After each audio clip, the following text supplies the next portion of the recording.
Welcome to the Igniting Impact podcast, brought to you by Public Knowledge. I'm Stacey Moss, host and president of our management consulting firm. Our visions firm is to be a catalyst for change, leaving each person, project, client, colleague, and community better than when we started. The Igniting Impact podcast is an opportunity to share what our clients and partners do daily to make a difference in the world. And this season's theme is all about change.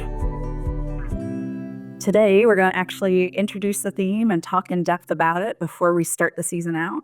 But for 2025, each of our podcasts will connect some way back to change. And the reality is change is everywhere.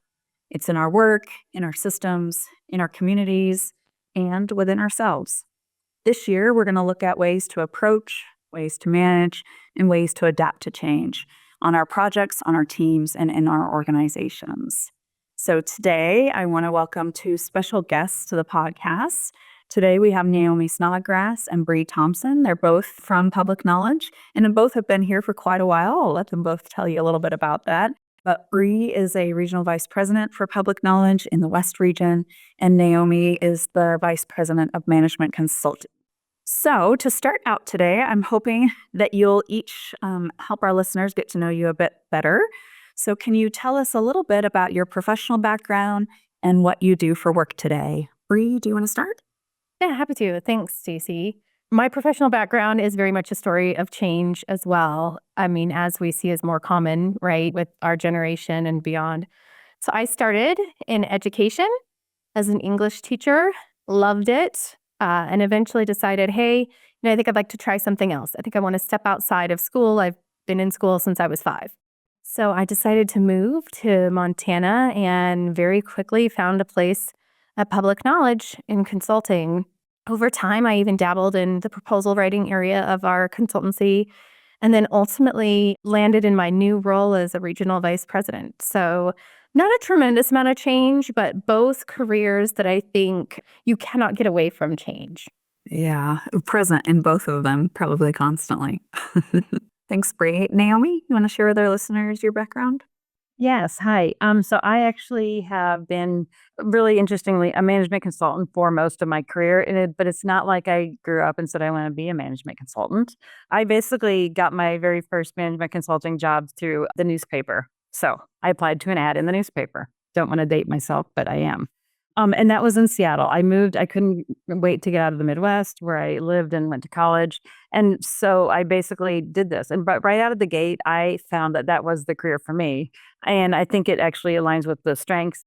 It allows me to kind of shine in the areas I'm strong and constantly change and grow. And that's, I think, a key we're going to hopefully hear about, this year. So I still actually, with all the change in like what I've seen in the industry since I've been here so long, I have a lot of stories to tell about how technology has changed processes, how I have one client that I've consistently worked with for 25 years. And so getting to watch their change and watch their people as well. So my career has been a long time, many, many years in one kind of field, but it's allowed me to have a lot of exposure to very different things. And that kind of involves change. So. All right. On a more personal note, I'm wondering what principles or values shape how you approach change in your life, both personally and professionally. I mean, I think a strong value for me in my personal life and professional is actually creativity. And I think people don't naturally associate that with some of the work that we do. It can be technical in nature, but I find that that's a place that I'm always going, right? I have to feel that feeling of creativity, even if it's just, coming up with solutions, taking an approach, putting down, paper to pen and putting down some wording. For me, my approach to change is it's a little bit like eating cookies and a little bit like massage. So it's a little bit like eating cookies because I like to do it incrementally. I like a little bit and to kind of feel, yes, I like the taste, I want to keep going. And a little more like massage because if it hurts a little, then I know I'm probably where I need to be and I need to keep going. And so I think it's sort of knowing yourself and knowing what you're comfortable with and knowing when you can push past where you're comfortable because that's what you need to get where you're going. I love it. Love the analogies too. What about you and your values and how you approach change? So I think that I'll just do it from the perspective of where I am in the role right now, as vice president of management consulting, because I get to kind of help shepherd and support the development of our consultants to have what they need to deliver quality work. And so, in terms of that, like as a leader, you really change has to be something that you have to get behind. That even if I don't necessarily know about a change as much as I want to, knowing that I can get behind some part of it and really support that and convey that. So to me, I guess the value of just being transparent and communicate and being able to kind of set a vision and share that and be cheerleader for change, and essentially find the something that is good for it. And we'll talk a little bit more later, I think, around the ADKAR model about some of those steps. But, the value of just kind of leading your team, helping them understand the benefit, and investing in what are concerns from other folks. Again, that's just the value of kind of treating people with respect and dignity. And so that those kind of values, which are across personal and professional for me, are really important, especially around change, just being an open communicator and understanding that everyone has different needs and acceptance of change. Okay, so taking a look actually internally for a minute, I'm thinking about, we have a firm of management consultants who are out there advising and looking at efficiencies and processes and leadership. And by nature, I think our work is to solve tough problems, right? That's our mission. How do we find the next problem? So do you think that a person could be a management consultant if they are not comfortable with change and can navigate around it? That's a really good question, Stacey. I'm going to stumble into that answer first, and then Bree gets a little more time to think at it. I'm going to say yes. I think it's possible, and here's why. There's essentially a role for everyone's perspective on any kind of effort, right? And so the folks who maybe don't love change, or I think ultimately nobody is ever there forever, and they're just maybe slow to change. So you have to understand that you're going to be bringing a lot of people along who may not like it, and this just is a way to test our ability to kind of find ways to communicate with them, give them what they need, and maybe pair them up with a mentor who loves change better, and just kind of see how that goes. So I don't think it's a hard impossibility. Bree, what do you think? I love that Naomi's perspective is so different from my own. So my initial thought was, I think, yes, you could be a management consultant if you had issues with change, but not for long and not happily. And I think that the reason that I say that is there's already so much change in people's lives. If you're real reluctant to change, this job is just going to multiply that exponentially. And so often our clients are experiencing a lot of change, which is why we're brought in, either to support them through the change or to actually initiate a change. And so I think it would be difficult to do this kind of work and feel that satisfaction if you're always in that really uncomfortable state, right? You'd almost have to sort of be really open to changing the kind of person that you are as it relates to change so that you could then be that champion or, that support to our clients. Yeah, no, I don't actually disagree with either of you. I think it's a little bit of both, because I think it's very hard and very uncomfortable for people who come to management consulting who don't like change and who aren't comfortable with it. And yet at the same time, we need that view in order to do our jobs well, because we're always going to be dealing with clients and stakeholders who are coming at it that way. And so having that view on our team, I think, makes us do a better job, but it's still really hard. And I think this takes us to one of the topics I wanted to talk about today, which is a tool we use called the Change Styles Indicator. And it's really just an actually assessment that allows us to look at where people are on the continuum, right? Because we all naturally come to change somewhere on a continuum between I hate it and I love it, right? I live for it or I never want it. And so they actually split it into 3 different groups. There's conservers, pragmatists, and originators. And so conservers are the group that are more reluctant, right? So they accept structure, they like procedures. We have someone on our team that talks about SOPs all the time. I'm like, oh, I know where you are. They prefer the changes incremental, right? So small little baby steps, nothing big. And so little kind of improvements or little changes over time. And then you have people in the middle who are pragmatists. They explore structure, right? They understand there's a need for it, but they also can operate outside of it. They prefer that change is functional. So they want to see exactly the why behind it and where it is. And so those are often the people on your team that are asking the why. Why are we making this change? Why is this happening? And then you have the originators on the other extreme who love to challenge structure. Why is it here? Why do we need it? What's the point? And prefer very expansive change, right? Or get excited by change or kind of get energized by change. They're the ones that are like the early adopters onto the newest technology, or the person who you implement a new system and they're in it playing around, right? So if we think about that on your teams and with your project teams, I'm wondering how you see those play out and work together, and how you manage that and how your teams manage that when you're dealing with change and those three types of personalities. I think on project teams, something that we see is that people don't attribute these behaviors to their approach to change, right? And so an early adopter can be perceived as rushing things, not asking enough questions. The conservator can really be seen as slowing down the process.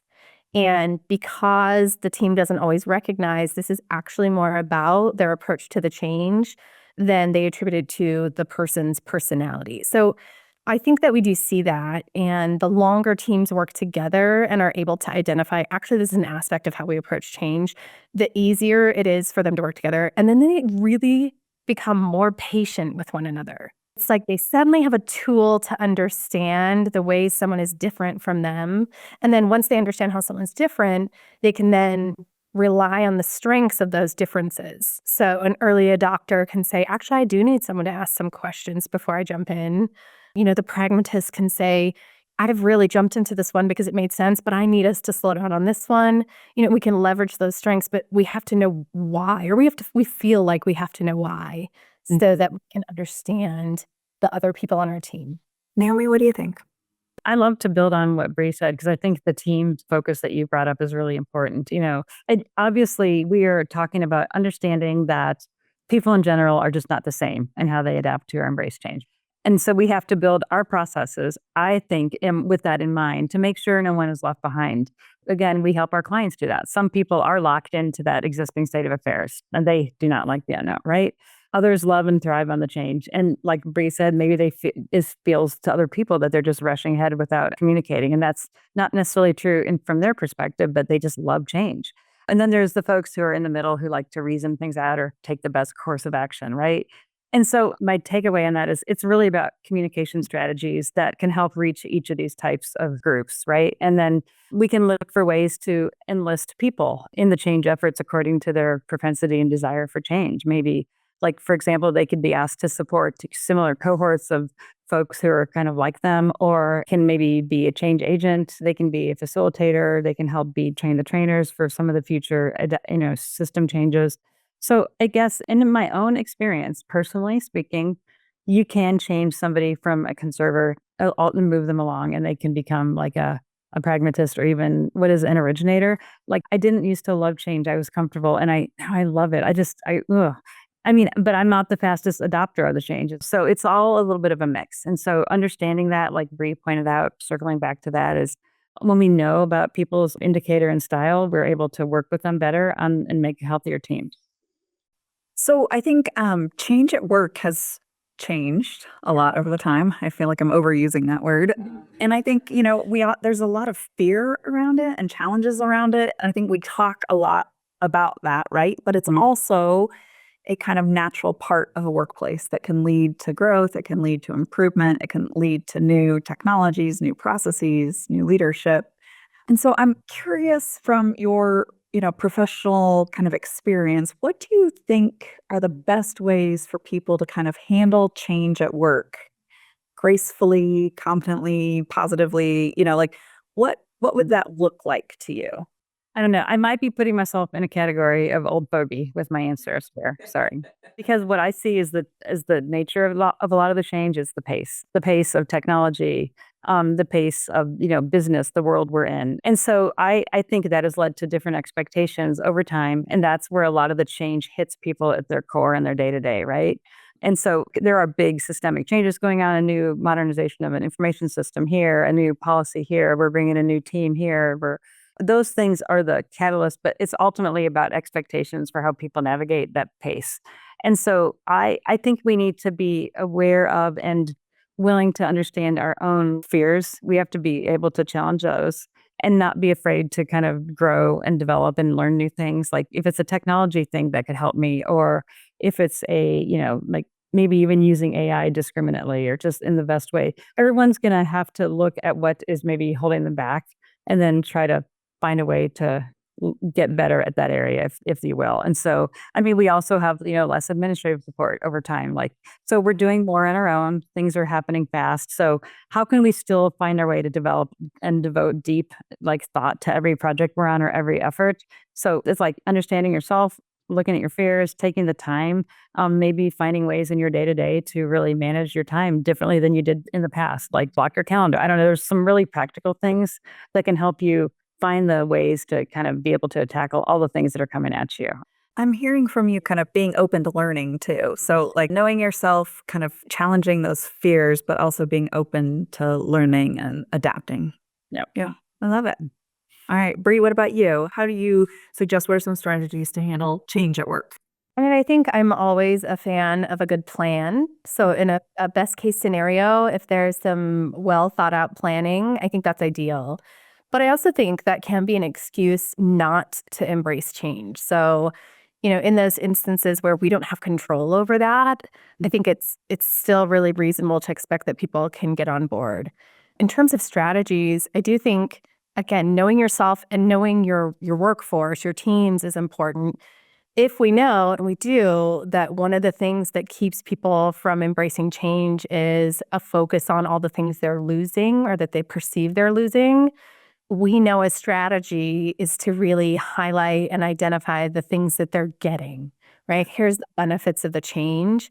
And so I think that that's a big piece of it. And obviously that really sort of goes along with communication, right? As far as I know, there are no successful changes that don't require communication in many formats and over, right? Just really being clear. So I think communication, knowing what our nature is and knowing the nature of the people that we work with, and then strategizing based on what we know of the people on our teams. I think, Naomi, what you said about the pace, I just had a meeting today with an agency and they talked about so much change. And we talked about it's difficult because the people that you serve in whatever role you're in, we all serve somebody, are almost impatient for the change to just have happened. They feel an urgency. Owning that, there's going to be impatience out there, but also like it's going to take the time that it takes. And we're not going to prolong it any longer than we have to, but we're certainly not going to rush it. Yeah. So I heard a lot of really good strategies there. So having a plan, communicating and collaborating. I think a big piece of that too is if you're the receiver of the communication and it's not clear, right? Asking questions, seeking clarity. You talked about like staying positive or highlighting the good things that are going to come out of the change, I think is a huge one. And I think you talked about being flexible, adapting to what's happening around you. I think the only other one I had on my mind was just, and this is more of an individual one, but just practicing kind of wellness and mindfulness, I think helps everyone. Even for me, like I'm very comfortable with change. I love it. I've breed on it. I want it. But the pace and the uncertainty and the out of control feeling, I don't like, right? And I still can get caught up in that. And so for me, focusing on my own kind of wellness and mental agility and resilience and mindfulness is kind of a huge big piece of dealing with those challenges, right? Battling like change fatigue, dealing with the fear of the unknown. It's helped me to kind of manage that a lot better. Okay, well, I wanted to talk for a minute about VUCA because this has come up quite a bit now. And I think this goes back to what we were talking about earlier, where I think earlier in all of our careers, but in my career, I can speak from my own experience, change was like one big project that came around once in a while, So you'd be there, you'd learn your job, you'd do your job, you'd execute on it. And every 5 or 10 years, maybe 20 or 30, depending on which industry you're in, something new would come around, whether it's a new regulation, a new system, a new change.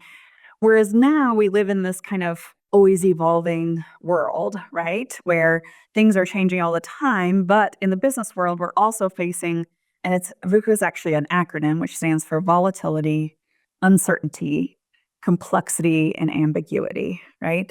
And so we're dealing with all these unpredictable challenges on top of doing our own jobs. And I'm wondering how you see this affecting either yourself or your teams or our clients.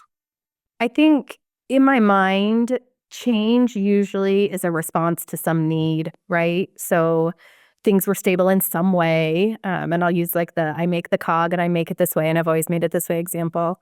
And it's very stable. And then something changes that, something that we don't necessarily have control over. And for me, the VUCA aspects, they're almost like an exponential multiplier of the need for change.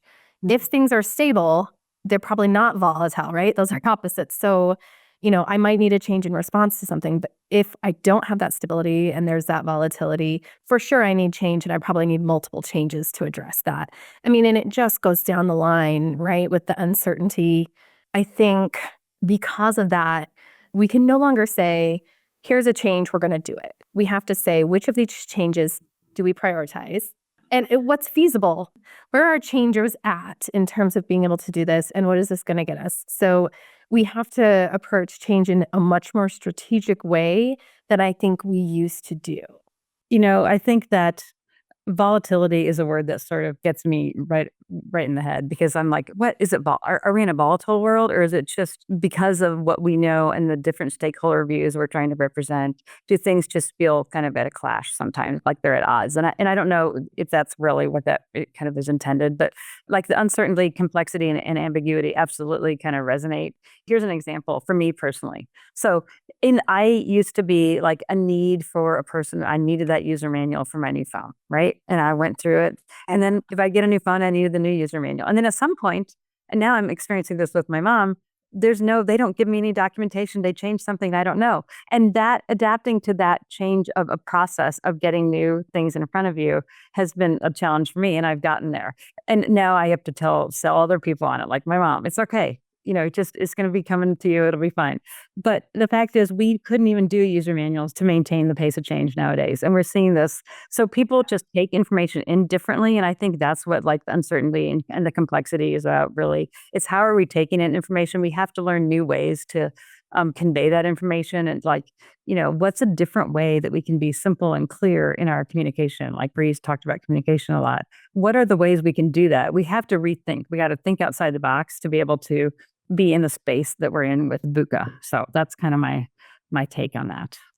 It's funny that you mentioned that, because I think about communication all the time, because I feel like everyone is still relying on pretty outdated communication methods too, just because, like I look at my kids and how they consume the news or how they consume information, and it's just so different than how we communicate at work. And it can't keep up, right? It can't keep up with the pace of change. And at some point, something new, right, has to come along to help us address that. I don't quite know what that is, but I do think that is a challenge across the board that I think about a lot.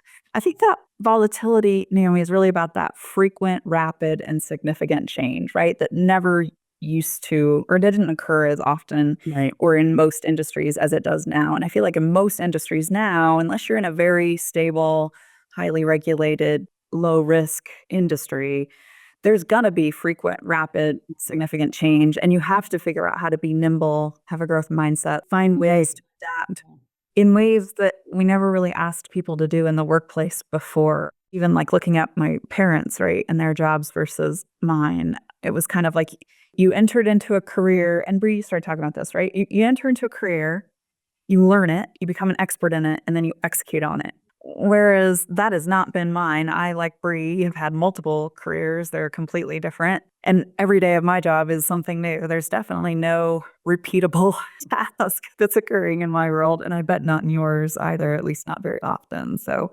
yeah, how do we adapt our personalities, right? And how we react, but also our workplaces to deal with that VUCA world that we're in.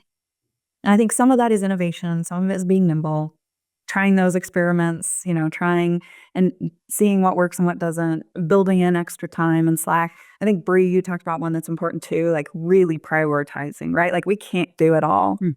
So what's most important right now that's for us and our team or our clients for us to get behind, because there's only so much time in a day, and we're not talking about people, working for their whole lives. So. Yeah, Stacey, you just were really making me think about the fact that even our workforce can contribute to volatility. Right? And we really have to understand, I love the term human capital, because I feel like people are our best, and most valuable capital.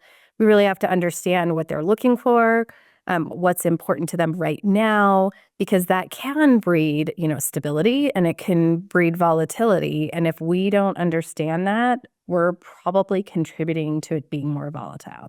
Well, and even just the workforce, like thinking about how my parents were in the same careers and the same jobs for decades, right? And the number of people like my kids' age or college age or young adults at this point that do that or are looking at doing that is just not, it's just not realistic anymore. So that in and of itself is contributing, right, to that volatility. Is you can't expect someone to be there and be the expert in it for 20 or 30 years any longer. So what does it look like to prepare to train someone and onboard them while preparing for them to offboard and leave you? Right. And I think that really leads into like, what is the baseline? How do we digest and use information to train people and help us be nimble? Like, for example, in a scenario where we don't have we're not the expert, but we have enough baseline something to be able to do the job and respond and deliver. And that's the question also. It's a different pathway, I think, really, of information, and being able to face that and try to find creative ways is just important. Okay, well, that brings me to kind of the world of organizational change management, which we live in, we do internally, but we also do with clients, and both of you have practiced in this area. So does one of you want to take on kind of describing to our listeners what organizational change management is, what it means? For me, organizational change management is a structured art and science of processing through change with groups. And it is relying upon the fact that each individual in the group is somewhere specific with their change, and that we don't have sweeping changes. We don't have larger organizational changes if we don't have individual changes. And I know there are many approaches to this, and I sometimes kind of play around with looking at the different approaches and seeing what's in common. But I really do love the, pro-sci approach of ADKAR, because for me, kind of mentally, it's a little bit of a walking up a staircase. And, the caveat there is like, I can't even see the next step if I don't get up, right? If I take the first step, then suddenly the second step is available to me, but I can't jump multiple steps. And I think that that's really realistic. And it explains a lot in terms of why certain people don't have the ability to change. And it's because they haven't even, they don't have the knowledge yet. They're not even aware a change needs to happen. And so for me, that framework of I could do that, but I actually need to do these things first before I can ever have that sort of, step available to me. It's really meaningful because it's real. Mm-hmm. Yeah, I love that. So just to introduce the ADKAR model for our listeners that don't know it real quick, and then we'll talk a little bit more about it. But it's actually another acronym for 5 words. So you have awareness, desire, knowledge, ability, and reinforcement. So awareness is really about announcing it, right? Making sure that you're explaining the why you're changing, and giving people a chance to ask questions.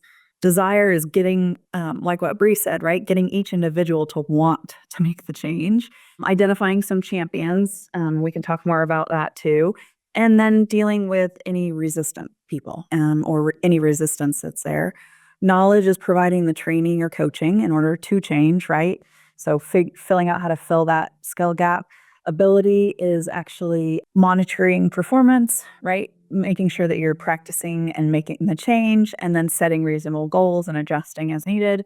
And then reinforcing is monitoring it and then using feedback, surveys, data in order to make sure that it's continuing to be used as intended or implemented, depending on the change. Where have you guys seen this go well? Where have you seen it fall on its face? Like, where do you think this tool is best used, and how have you seen it used? Well, I mean, to me, like the ADKAR model, I think, like Bree said, it's like a staircase. It just literally makes sense in a logical way. I mean, how many times has my first reaction to hearing about a change been, oh, I wish I knew about that sooner? Possibly that's happened a few times, And the point is, the awareness step literally makes us focus on communication strategies, which we have talked about a lot already today. And desire is sort of about making the case for the change and like selling it. We're selling it there. We're basically saying, I understand this is going to change your world, but here's the one thing that maybe would be good for you about it, right? Like, I always like to ask myself, and I tell people on teams that I'm working with, ask yourself about a change. What's the absolute worst thing? Imagine the worst thing that could happen as a result of this change. And then And then it's out in front of you and it never happens. That worst thing never happens. And then you can actually get through it. That's kind of one tactic I help when I'm talking to people struggling with it. Knowledge and ability and reinforcement steps are really this is the Naomi version of OCM, where change management tactics are deployed. Things like Stacey mentioned, incremental trainings, right? And knowledge checks and even celebrations. They're a big part of reinforcement, right? We talk about that. And so I do think celebrations are something that I've seen and encourage folks to use in that moment, because your reinforcement is so significant because you're basically reinforcing a change. And literally maybe a month later, you're starting a new change. So you have to really be understanding the overlap of that and always try to just kind of keep people energized, right, if you will. So where I've seen things not go well is when we forget that very first step. So that's just, again, it is a good staircase example. It's like literally it's a logical model, ADKAR is, and all the steps are important and they do build on each other. Yeah, so that initial awareness, and I think we talk about it as like the case for change, right? How are you saying this is what's changing and here's why it has to change, right? It's such an important step. And then you also talked about celebrations, Naomi, which I love because it is such an important thing and we often forget it, right? We forget how important it is. We have, so many beautiful examples of system implementations or organizational changes and program initiatives, but because it happens on the individual level, the thing that kind of always resonates for me, especially because it is the new year and I'm a huge resolution nut. So a health and wellness journey, at the end of the year comes, you sort of think about your life and where you're at and you take stock and maybe you realize you want to make some changes. And so that awareness is there and you start thinking about how is it that maybe you want to do this? Maybe you want to join a gym or maybe you want to run. Maybe you just like to eat a little healthier once in a while and you're kind of in that contemplation stage. And then, you move on, you're getting prepared. What does that I need to put in place to really make this successful? I got to change my schedule. I need to find that time, which means I need to make that time. Then you start putting that into action. And once you can really do that, it becomes sort of maintaining what it was that got you to that place. So individual changes for me like that are just a beautiful illustration of how ADKAR works for us. And to Naomi's point about the things that get in our way, I think when we try to force people to move forward with those steps instead of helping them get to a place where they want to do it, I think we tend to fail. I think when we assume that people are moving through kind of those phases, because, we do changes with large groups of people. Not everybody is at the same place at the same time, but we must move forward. And so we have to be able to account for outliers and still bring them along. I think if we don't account for those outliers and support, then we can fail, right? Or we can just be less successful than we really had hoped to be. Yeah, I always call that the messy middle, right? Where because we're dealing with humans, right, and people, and they're all different, like you start with this really beautiful plan and it starts with straight lines, right? I'm going to go from here to here. And you end usually with a really great thing, but the middle is the wiggly craziness that everyone's in a different place and some people are loving it and some people are hating it. And there's no way to make that. There is no shortcut to straight lining that. You can use OCM, right? Organizational change management, to make that easier, faster, quicker, more efficient, but you can't skip over the messy middle because we're humans and humans take time and attention in order to change. Naomi, did you have something you I wanted? was just going to say, I love that messy middle kind of image, or it's a great, truth. Yeah, I wanted to talk about some lessons learned, and I have one to start with, and I thought you guys could share some. The one that I wanted to start with is just, at least in the workplace, I think where I have been involved in projects that haven't gone as well or have failed, a lot of times it can be traced back to kind of a lack of involvement and vision from a leader. And I think their inability to either find the time to commit to the project, right? Even though they may be completely committed to it, the people don't see them committed to it, or they can't really articulate the vision or the why behind it. And so people have a hard time following behind and it takes a long time or it fails. I think that lack of kind of leading the change, and it doesn't mean that the leader has to be involved in the everyday steps because that's not feasible. But there does have to be a large time and energy commitment from the leader in order to make change occur, especially the larger the change, the more important that is. Any other lessons learned? I would like to build on what you just said. Like you said, the leaders need to convey the visions. I mean, that's, I think, the most important job really of leaders. They convey that vision with confidence. And then you are seeing that in your leaders. But the way that is successful is taking the time early on in the early part of this change and the planning to do that. And then you can actually be really rightfully say, hey, I'm the leader. Here's the vision. I'm not able to be involved in day-to-day. I don't want to be a blockage, but basically, hey, I'm expressing the confidence of what we're doing here, and everybody can see that. And so that, that's super important. And I think another lesson learned, and we've told our clients this for years, is don't be afraid to change course if you need to, if it's the right course. There's never a time when you're in too deep where you can't stop it if it's wrong to keep going or changing it. So as a leader, that's another voice of leadership that has to really be loud. Yeah, that whole idea of sunk costs, right? That keep you in something because you're like, oh, I spent all this time and energy and money in it. Yeah, that doesn't help you. If it's failing, it's failing. It's not an investment in it, bro. You're the first to admit, hey, this is a mistake, that we tried it and we learned from it and we got to move on. Bree, any lessons learned?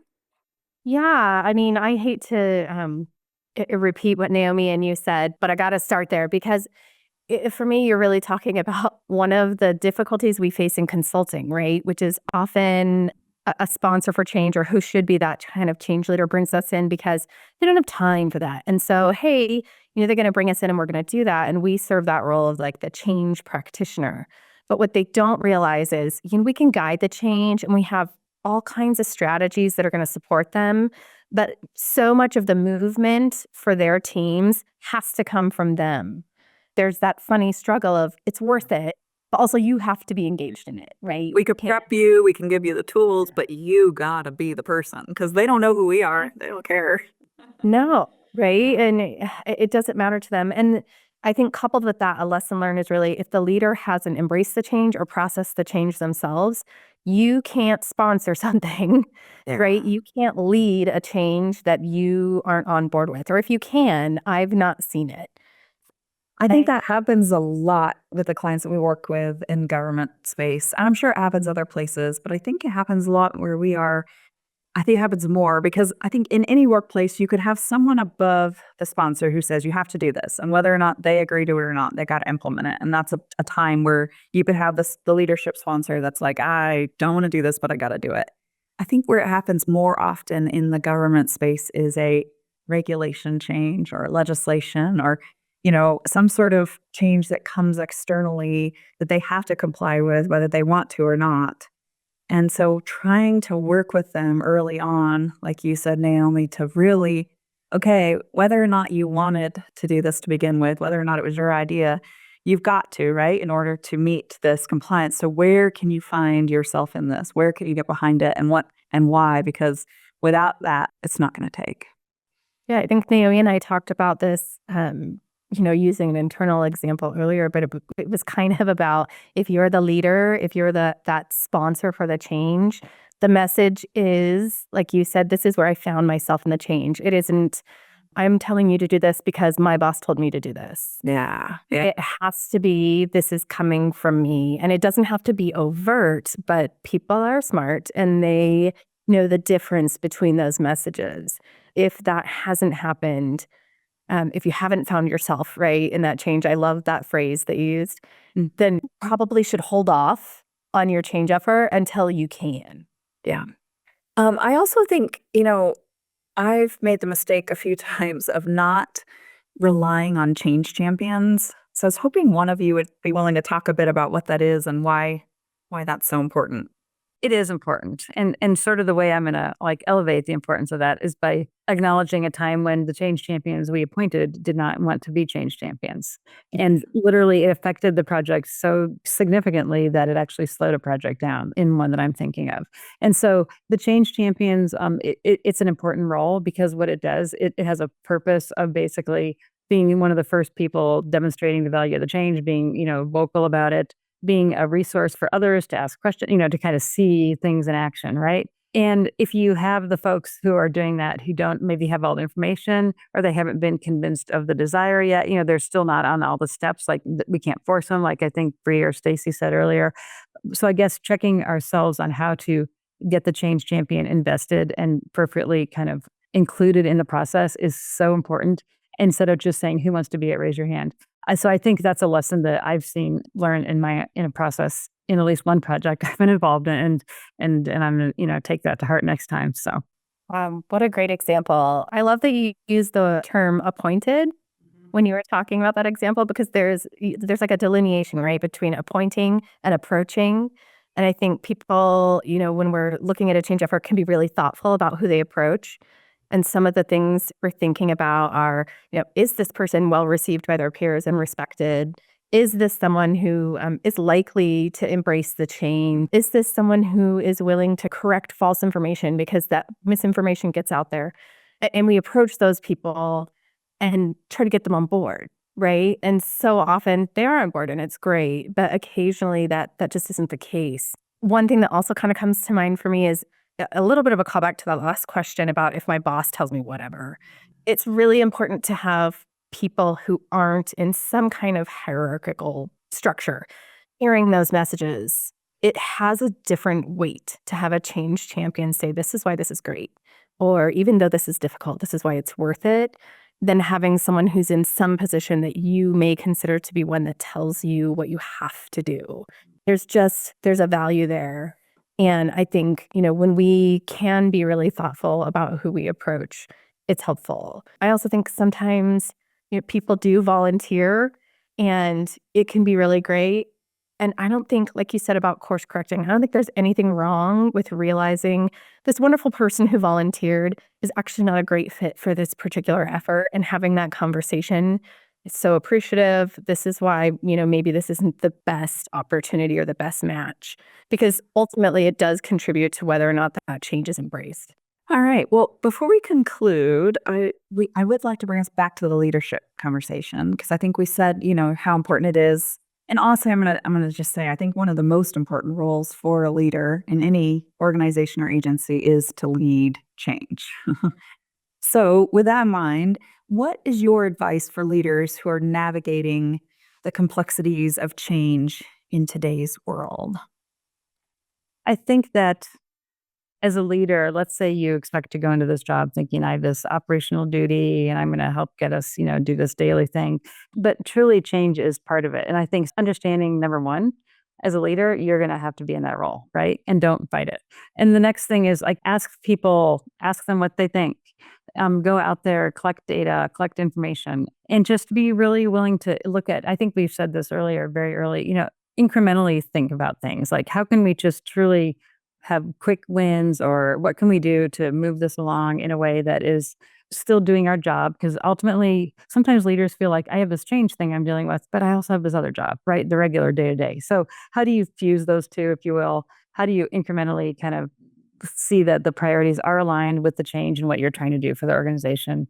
Thanks, Naomi. Bree, what about you? What's your advice for leaders navigating the complexities of change in today's world?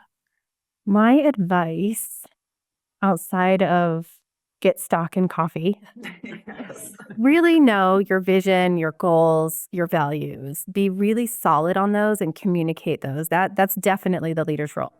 And then bounce potential changes against those.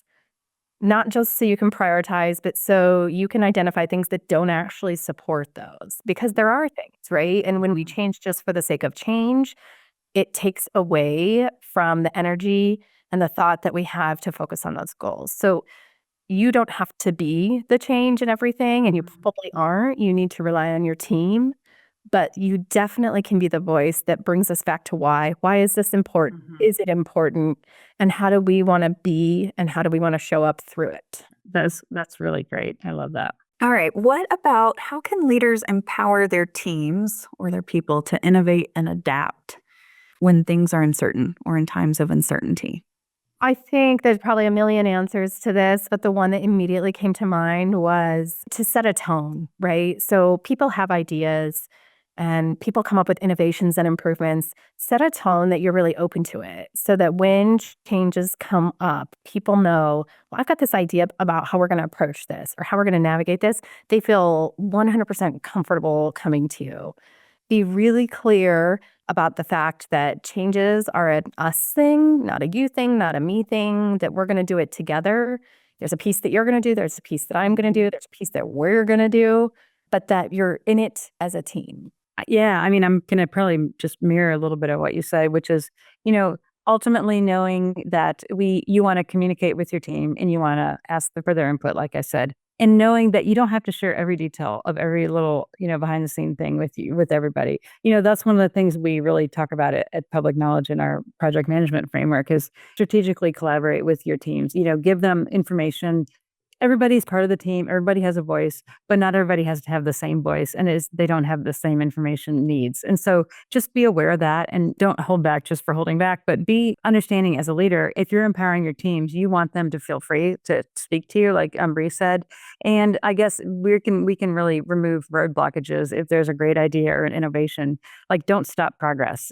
Help us clear the road for progress is kind of what a leader can do in that.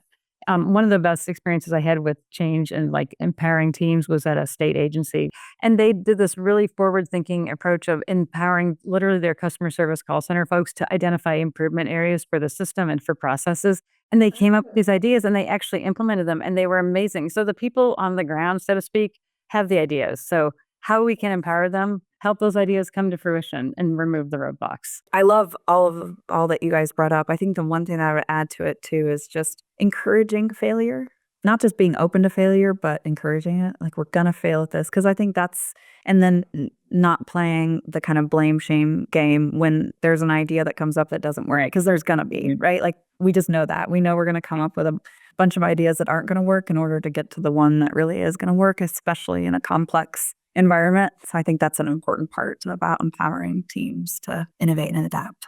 No, that's really great. I'm glad you brought that up, Stacey. Okay, well, before I close us, is there anything else that you'd like to share? Any final thoughts? I don't think so. I think this was a great conversation, and I think we could probably talk about change for hours and hours. Yeah. Working with you both is a pleasure, but it's been great to kind of take a moment and reflect as well and talk about something that we all work on in different ways together. Yeah. So likewise. Well, and also I do have one more thing. I think a lot of the conversation we've had, it really applies to environmental changes, like you said, or societal changes, as well as individual changes in your workplace, a new system, a new team, maybe a new process. So this is really, the word change is broadly used here and it is applicable across the board, I think. So I think it's important in changes, especially for teams, to recognize that disagreement isn't a roadblock, it's processing and it's part of the process. And so it's natural and we almost want to encourage it because if it isn't happening, somebody's probably not saying something they want to say. And so disagreement isn't necessarily a negative thing. It's just another step in the process. Well, thank you both for your time today. It's been a privilege to be with you, to connect, to learn, to grow, to breathe, and to share. Until next time.